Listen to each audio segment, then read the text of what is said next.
Similar to how we handled this last time, if we're able to offer a signing bonus, it helped us when we drafted the ad and were able to attract several candidates who had not previously applied. The idea is that this would be eligibility for the bonus for other municipal accountants. And when we did this over a year ago, the amount was $4,000, and that's what we're proposing again. And the funding source would be available funds in the budget because we have had the vacancy. Okay. Any questions? Sean? How long has the job been posted? We posted it at the beginning of September when our previous town accountant gave notice. Okay, so okay. Thank you. Patrick? I don't think we read the governor's orders. Yeah. Okay, sorry. Pursuant to Chapter 2 of the Acts of 2025, this meeting will be conducted via remote means. Members of the public who wish to access the meeting may do so in the following manner. By the Microsoft Teams link that was on the properly posted agenda. No in-person attendance of members of the public will be permitted, but every effort will be made to ensure that the public can adequately access the proceedings in real time via technological means. In the event that we are unable to do so for reasons of economic hardship and despite best efforts, we will post on the Select Board's website an audio or video recording, transcript, or other comprehensive record of proceedings as soon as possible after the meeting. Sorry about that. So now I will turn it to Patrick. Thank you, Ian. Good morning, everyone. Can you all hear me? Yep. Okay. Yeah, my question, Kim, is we have, as you mentioned, we've used this for other positions. What is the term if, in fact, someone is hired, they receive the bonus, and they leave, let's say, in 90 days? Is there a period of time that they would be required to pay back all or a portion of that bonus?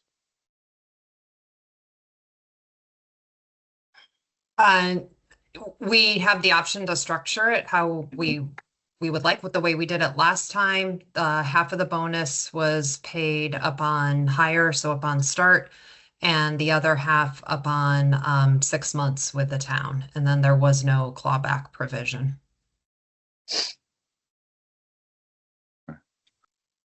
And is that how this is structured now? The 6 months, the same structure?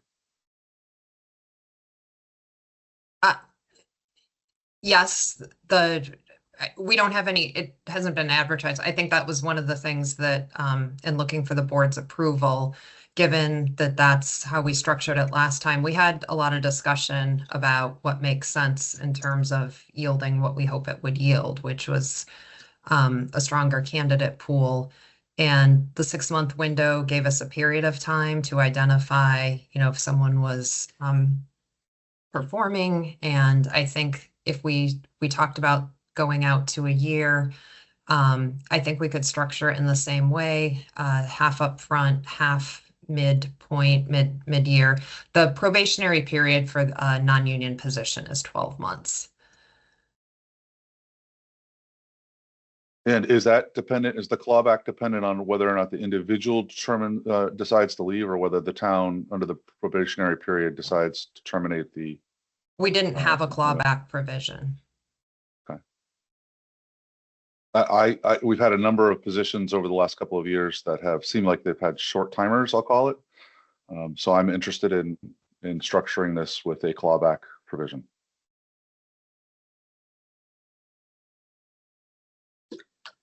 And Patrick, meaning different than the half up front, half after 6 months? No, if I understood Kim correctly, that hasn't actually been applied to this position, if I heard her correctly. So I think we can make that. I think we can make that in the motion. We did that last time. Last time, the way it worked for this position, I think we've only done this for 2 positions. In the second position that we advertised, we the candidate didn't meet the requirements to get the bonus. So the way we advertised it in the past, for someone with prior municipal accounting experience, served as a town accountant in another municipality, they were eligible to get half of the $4,000 upfront, half of it upfront when they were hired on effectively their start date. And then the other half was paid out at 6 months. There was no clawback provision. It was just a split payment. So I think if everyone is in agreement, we can certainly work in a clawback provision. I just want to clarify that we've only had one individual in the last several years that has left before 1 year.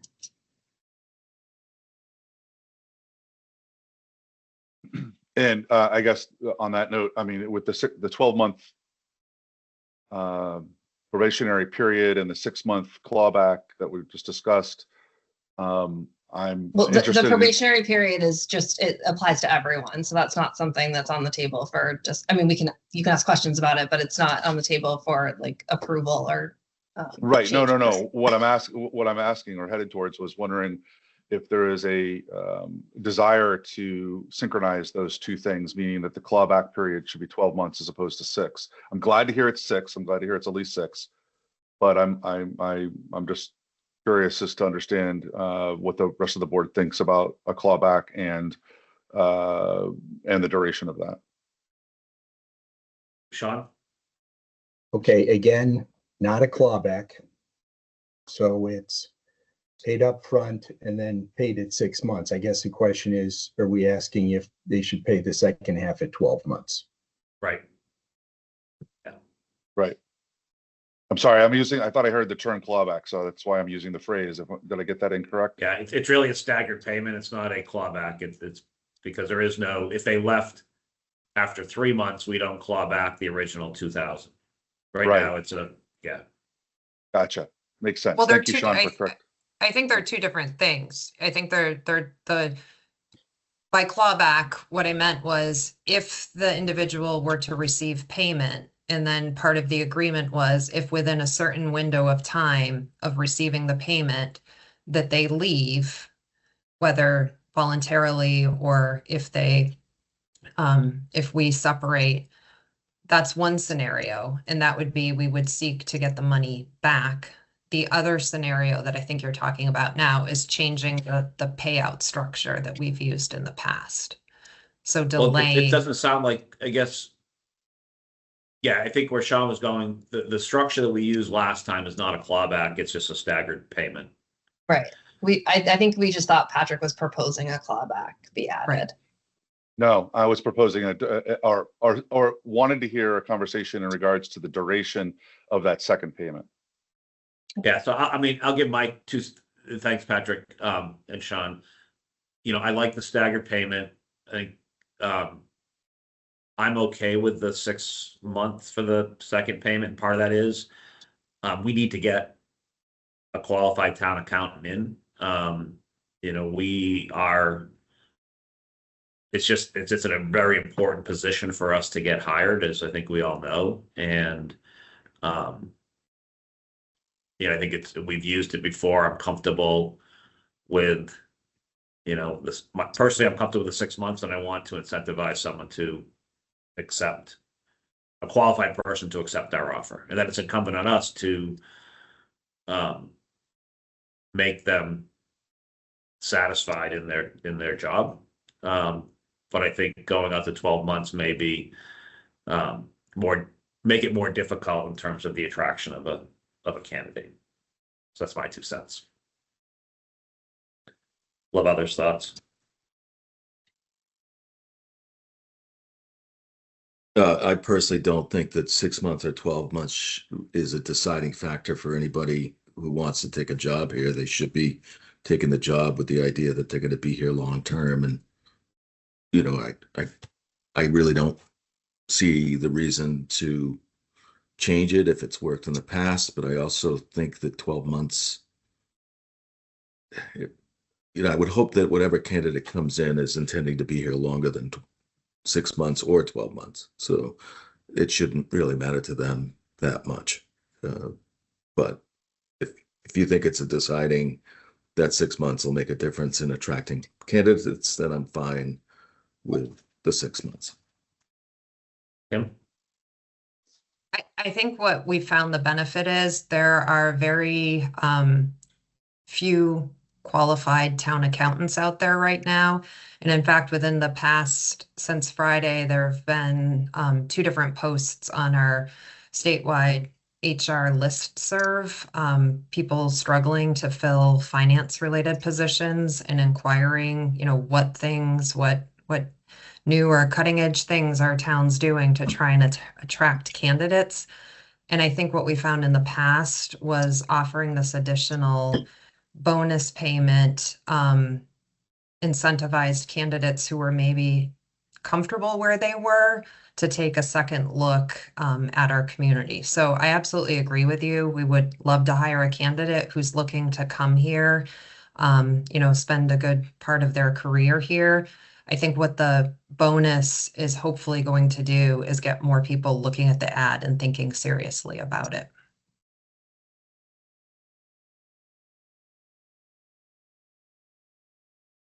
Other comments or question? Shelby? Yeah, good morning. Sorry I was late, you guys. So I think I would not be in favor of a clawback. I just think that sets the wrong tone. I am in favor of a staggered payment. I think that sets the kind of right incentives and ensures that from a management perspective, that we are making sure the person is the right fit for the position. So 6 months seems reasonable. 12 months. Again, Mark, to your point, you want the person coming in that's the right person that wants to be here. So I don't really have a strong opinion. I feel like 6 months at that level of professionalism seems like the right number, but I'm open to ideas from the board. I guess my kind of general question is, who is responsible for onboarding the town accountant? Like, who will understand we're bringing in someone with municipal experience? Who is responsible for really bringing them up to speed on the way Westborough does things? So the finance director supervises the town accountant. That being said, the last time we had several folks come in, like external folks come in. So we brought in trainers from Munis as an example. That's our software that we run.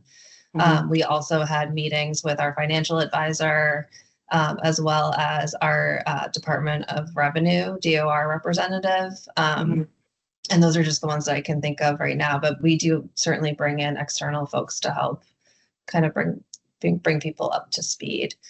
We also, last time and this time, will have had an interim town accountant who would also sit with the new town accountant to kind of, work with them on where we're at with different accounting things. So. Okay.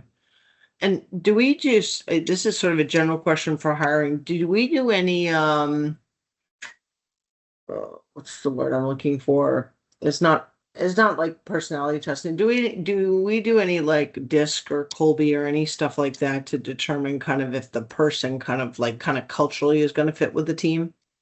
No, we don't do any specific testing. We do bring in, it's not a test, but we include several other departments that regularly work with that position. So last time we had public safety, we had public works, different folks who have regular interaction with. I mean, in the accounting office, that's several departments. Okay. To do different levels of interviewing. Yeah. And I guess my final question on this is a little bit, again, hopefully we don't have to have this conversation for a long time because this person stays, but I would like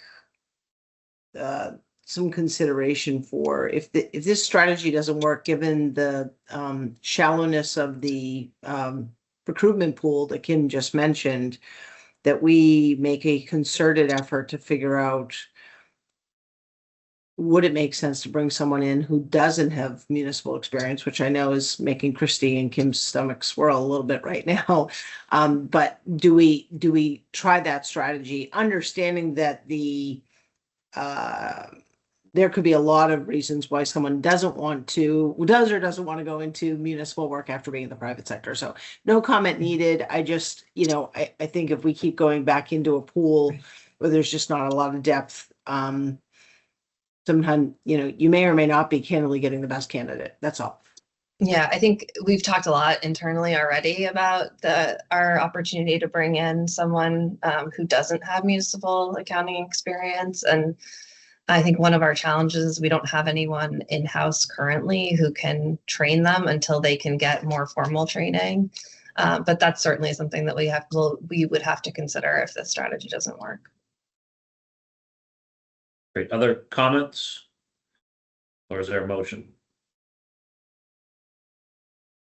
I'll just say real quick, Ian, I appreciate the board's comments and insights. The discussion was helpful. Thank you. Yep. Thanks, Patrick. I would move to approve. I would move to approve the bonus amount as stated with payouts 2,000 initially and 2,000 at 6 months. Seconded.